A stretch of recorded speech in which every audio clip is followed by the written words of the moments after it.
Eu me chamo Arthur. Eu me chamo Arine. Somos casados. Há 8 anos. Somos da comunidade Filhos Amados do Céu. Estamos aí rumo a uma consagração. Estamos no quadro vocacional. E o nosso desejo, nosso coração é consagrar a Jesus nesse carisma da comunidade. Temos 3 filhos. Arthur Levi, de 6 anos. João Gabriel, de 2 meses. E temos um no céu, intercedendo a Deus pela nossa família. E nós queremos começar o nosso testemunho. Não precisa vocês pegar não, só basta vocês escutarem mesmo. Uma passagem que Deus nos dá, assim, desde o início da nossa caminhada, da nossa vida,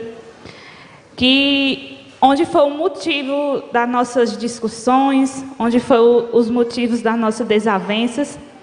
E Deus nos deu essa palavra em um momento de difícil, de dúvidas, que está lá em Mateus capítulo 6, versículo 25, desculpa. Portanto, eis que vos digo, não vos preocupeis por vossa vida, pelo que comereis, nem por vosso corpo, pelo que vestir. A vida não é mais do que o alimento, e o corpo não é mais que as vestes. Palavra do Senhor. E a gente se conheceu no trabalho, né? Onde ele era açougueiro e eu trabalhava na padaria. E onde começamos a trocar os olhares, né? Ele disse que eu estava olhando para ele, mas na verdade não era, porque eu não usava óculos e eu tinha um desvio muito grande no olho. E eu estava olhando para outro canto e ele estava dizendo que eu estava olhando para ele. Mas era para mim mesmo, é que ela não quer dizer. E pela ajuda e incentivos dos colegas de trabalho também, né? Onde nosso primeiro beijo foi dentro de uma câmara fria. Onde ele foi para pegar o boi e eu fui e entrei para ajudar.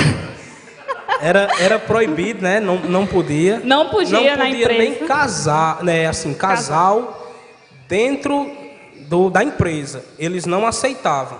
Imagine ter o momento do beijo dentro do físico da igreja, né? Ou da empresa. Aí onde a gente foi e se beijou, né? E onde começamos a ter aquele, cada vez mais se encantando e tudo. E começamos a namorar dentro da empresa, né? E é onde foi ficando visíveis para todo mundo, né? Principalmente para a gerente. E onde ela chamou, né? E teve que sair um. E eu decidi sair, né? Eu saí e ele ficou e está lá até hoje, graças a Deus. A gente namorava assim, porque a gente não tinha tempo. A gente trabalhava até 9, 9h30, 10 horas. Aí ia sair para onde? Tinha que namorar na câmara fria, né? Aí a câmara fria ficava era quente. Aí foi onde ele me levou numa pracinha, lá perto de onde eu morava, né? E essa pracinha onde começou também o nosso namoro, onde ele me pediu em namoro. E eu fiquei assim, no início com dúvida, porque eu era muito danada. Eu gostava muito de festa, de farra. E ele tinha muita dúvida, assim, no meu caráter, né, como mulher. E ele disse assim, ó, eu só namoro com você se você me provar que ainda é virgem, né? Aí eu fiquei com dúvidas, né, se eu aceitaria ou não o pedido dele. Mas como eu já estava gostando, já estava atraída, né? E aí a gente colocou a carruagem na frente dos cavalos. Com pouco tempo de namoro, mais ou menos 2, 3 meses, onde aconteceu a nossa primeira vez para poder ele me aceitar, né? Porque ele tinha dúvida. É porque assim, como ela falou, né? Assim, ela não era muito santa, né? Só que ela me provou e realmente ela era virgem. E aí, é também uma jogada, quando a gente é do mundo, né? Para tentar atrair a mulher para... É uma jogada do mundo. O mundo nos ensina e a gente vai e entra nessa jogada do mundo, né? E aí namoramos por quase 2 anos e fomos escondidos comprar as alianças, né, do nosso noivado, da família, pelo motivo de sermos muito novos, jovens, né? Ninguém acreditava que aquele relacionamento entre, como chamavam ele, minha família, caneco, pivete, e aquela menina buchuda, magrinha, ia ser levado tão a sério, né? E fomos escondidos. Ele pediu o dinheiro emprestado a um amigo, que ele trabalhava com ele, para a gente comprar as alianças. E quando foi à noite, foi que a gente foi dizer que ia noivar, né? Ele foi na minha casa, eu fui criada pela minha avó e a minha tia. E quando ele foi pedir, elas não levaram a sério, né? Não botaram muita fé, né? Quando eu pedi, aí teve uma pessoa da família dela que ajudou a criar ela e disse assim: noiva eu já fui várias vezes. Aí tá bom, eu só tenho a cara de menino, mas meu caráter é de homem. Aí a gente noivou, né? Aí quando eu estava desempregada, aí fui procurar emprego, né? Nas carreiras, querendo arrumar um emprego para poder a gente casar. Então aqueles jovens loucos por um matrimônio, tão inocentes, sem saber de nada, o que Deus esperava, né? Tão imaturos. E foi quando eu arrumei um emprego, nós dois mesmos fizemos o nosso casamento, fizemos toda aquela preparação sobre festa, que como a gente é no mundo, a gente se preocupa mais com isso, né? E com festa, com vestido, com bebidas, né? Porque diferente eu dele, ele nunca gostou de beber, já eu gostava, né? Eu gostava de beber. Então, eu me preocupava muito com isso, né? Que o povo vai achar, tem que ter bebida, tem que ter vários tipos de bebida. E foi aí onde aconteceu o nosso casamento, né? Aí, com 1 mês de casada, veio o nosso primeiro filho, Arthur Levi, e que, através dessa gravidez tão rápida, né? E nós tão imaturos, onde começou a vir as nossas desavenças, as nossas brigas. E eu fui proibida pelo médico de ter relações sexuais. A gestação dela foi de alto risco e o médico disse: não, vocês estão proibidos de ter relação sexual. E aí, como a gente era novo, a gente casou com 18 anos, né? E foi uma coisa assim que foi a porta de entrada também para a gente entrar no pecado, né? Porque eu já vinha de um vício de masturbação na adolescência, né? A maioria dos homens, não são todos, mas tem esse vício de masturbação. E com essa proibição do médico, aí aumentou o vício. Eu se masturbava e ela, sem saber dela, sem ela saber, escondido dela, né? Isso aí foi se agravando e foi só destruindo o nosso matrimônio. Foi a porta de entrada dessas coisas, que o inimigo só quer uma brechinha, ele só quer uma brechinha. Por isso que temos que estar atentos para não abrir essa brecha. Aí, nesse período, né, foi muito difícil para mim, porque eu me sentia muito só, né? Ele não me dava atenção, ele só queria saber do seu eu. E foi difícil porque veio a doença, né, da gravidez e veio a falta dele de companheirismo, né? Ele só mesmo pensando no seu prazer e tudo. Aí ganhei Levi de 7 meses. Mas aí também eu tinha outro vício, que eu não sei qual é o pior. Se era masturbação ou se era o vício do jogo. Mas jogo de futebol. Não é nada de jogo de baralho, dominó, essas coisas não. Aí eu tinha um vício fascinante por jogo. Eu nunca tive vício de álcool, nem de droga, de nada dessas coisas.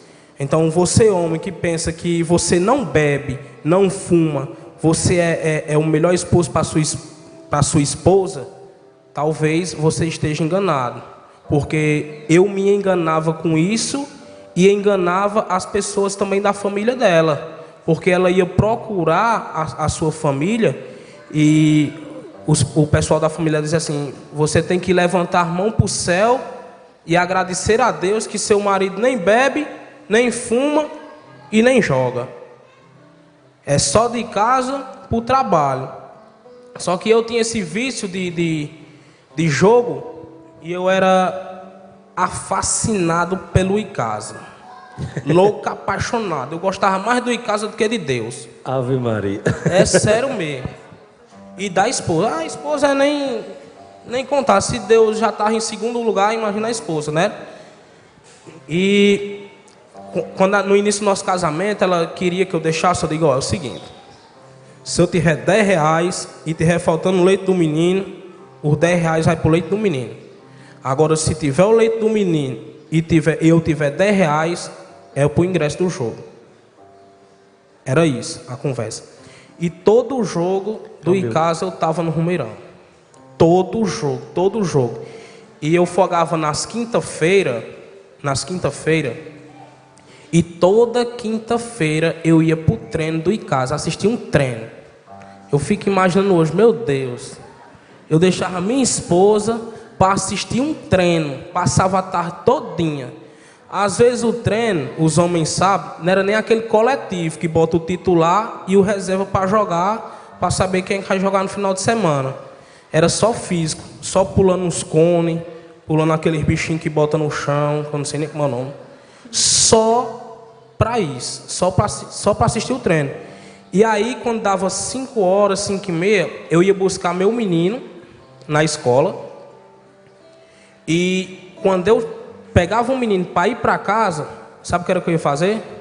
Eu deixava ela e ia assistir o Vale Esporte. O Vale Esporte dizia tudo o que eu já tinha visto no treino. Se machucasse um jogador, o Vale Esporte ia lá e dizia, e eu já sabia. E eu assistia tudo. Eu disse: homem, tu já foi pro treino, tu já sabe o que esses cabos vão dizer. Eu digo: você não assistiu a novela? Você já sabe o que vai acontecer na novela? Eu dizia assim: você não assiste? E aí ia. Aí no dia do jogo também, né? Eu ia pro jogo no domingo. E quando terminava o jogo, eu vinha escutando o rádio, né? As entrevistas e tudo, aquela coisa toda. E chegava em casa, morto de cansado. E assistir, chamava o Terceiro Tempo. O Terceiro Tempo era um programa na rádio que falava do jogo. E ela ficando de lado, E nesse meio termo, né, de eu me sentindo sozinha, aí foi que eu entrei também no pecado. Onde eu fui aviciada por vários meses na pornografia. Em vídeos, em filme, em revistas. E eu, no começo, era escondida dele, né? E isso ia só me revoltando cada vez mais. Porque eu assistia aqueles vídeos, né, aqueles filmes, e eu, ficava com a raiva, um ódio dele, porque ele não fazia comigo o que os homens faziam com as mulheres, nos vídeos, né? E cada vez mais eu fui criando raiva, ódio dentro de mim, dentro dele.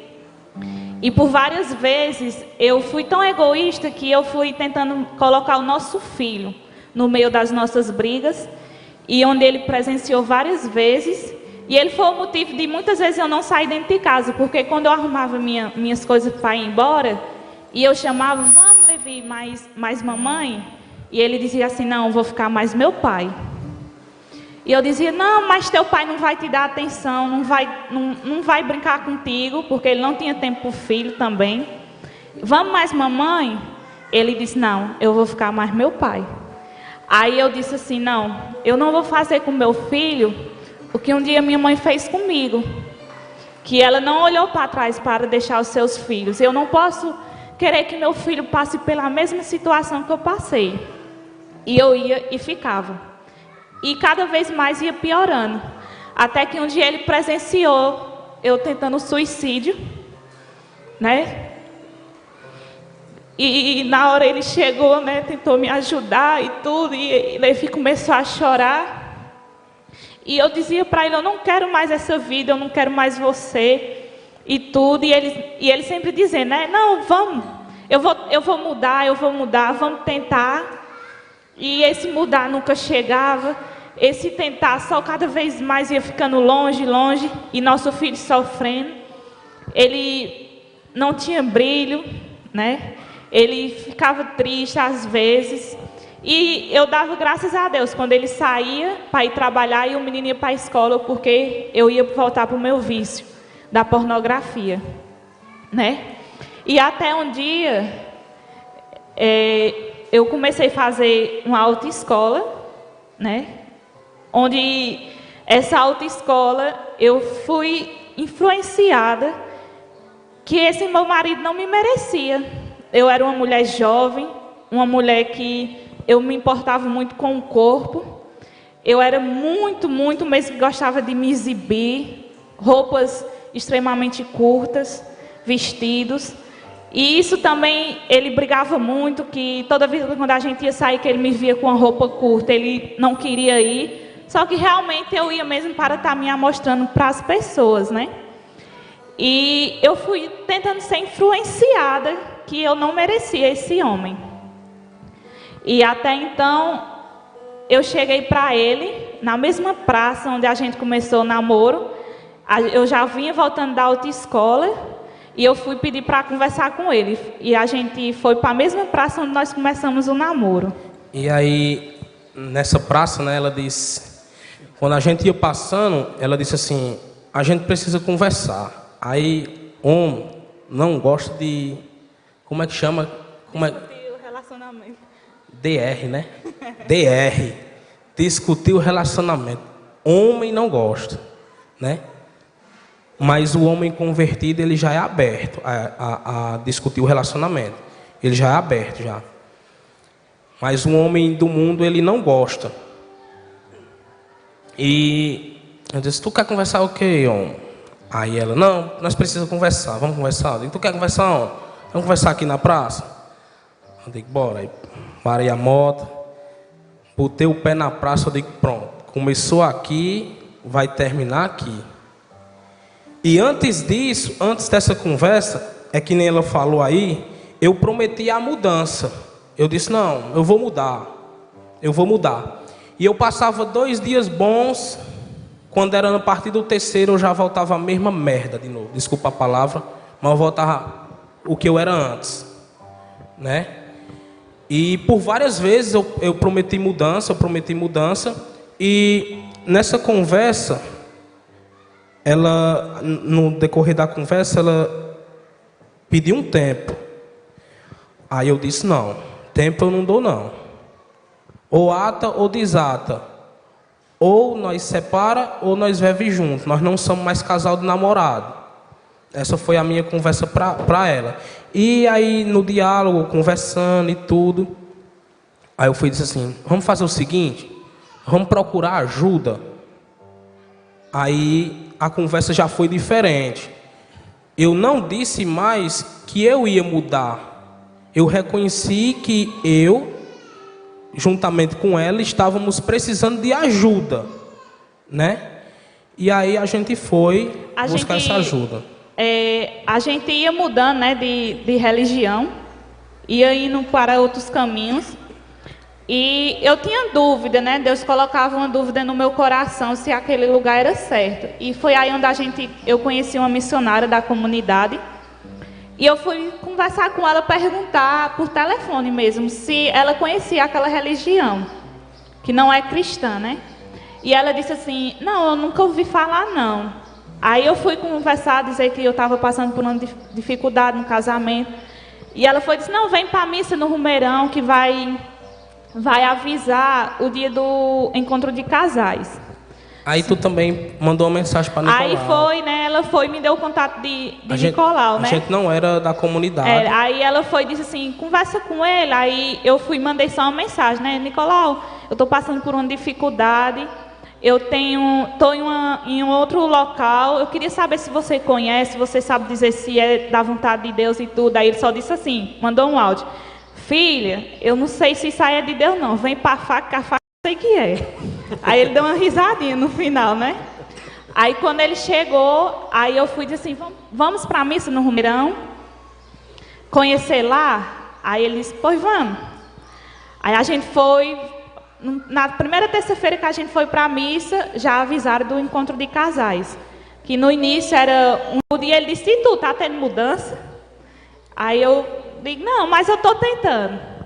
Aí quando foi na festa de 9 anos da comunidade, que foi até aqui no centro de evangelização, Dalvani estava curta. E ele foi e disse assim, haha, eu quero é ver. Né? E ele não acreditou.